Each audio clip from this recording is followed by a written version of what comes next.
শান্ত কয় রে বড় শান্ত কয় বুকের মাঝে জাংলা দিলে যতন কইরা ভাঙ্গে রে অন্তর এখন একটা জংলা পাখি যতন কইরা বুকে রাখছি বুকের মাগস ভাঙ্গা সেজে সাজাইল অন্যের ঘর রে সাজাই অন্যের ঘর মানুষ বড় শান্ত কয় রে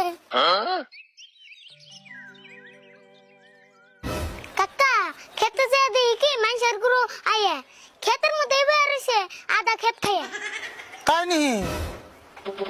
আচ্ছা তা আমি বুঝলাম তুই সকাল 4টা বাজে যায় এই 10টা বাজে এলি এত টাইম থাকার পরেও তোর ঘাসের বস্তা খালি। জিডি পাচ্ছি ইডেনছি আর নুন কত এই রোদের মধ্যে ঘাস কাটলে খালি লাগে অত একদিন কটা ঘাস কাট পারতেছি তাই এই অবস্থা। বুঝছি সব গরু বাজারে নিয়ে বেচার করি ব্যবস্থা। বস্তা বস্তায় ঘাস এনে না আমি তে গরু পালি আর এতরি ঘাস আনলাম তাও কও তুমি খালি কি বলি তুই? তুই না আমাকে বাড়ির ভিতরে সবচেয়ে অলস আর তুই কত সব ঘাস কাটে ব্যক্তি গরু পালস।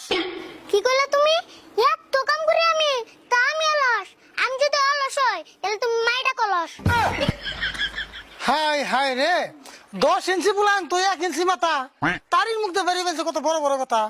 দা এখন তুই করি নাই হি সকালের নাস্তা তাহলে কেন না করে বুঝাই করুম এত বড় বস্তা আচ্ছা ঠিক আছে তাড়াতাড়ি খায় নি আমার লগে নুজাই দুইজন মিলে ঘাস কাটুম তোর বস্তা করুম বুঝাই।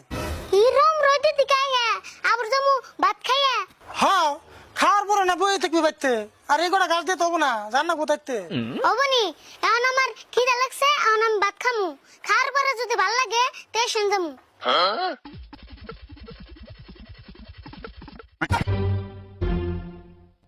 কাকা ঘাস কম দেখে তো মেলা কথা গেলে তাহলে কোন হিসাবে আমার নিকে পান্তা ভাত তুলে পয়সার জ্বালায় বাজারে যায় কিনা হারি নাই কোনটা আজকাল তিন ডম নাই থাক খাইয়া কটা পান্তা।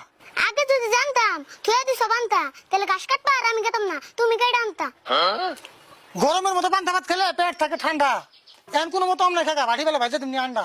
আচ্ছা এই রোদের মধ্যে তুমি যদি ঘাস কেটে আনতা বেট তেলে কি পান্তা ভাত তুমি কি মানতা বাপরে বাপ একটা উক্ত পান্তা ভাত তাই তোর পেটে যায় না দেখা কত মানুষ এই পান্তা ভাতই পায় না।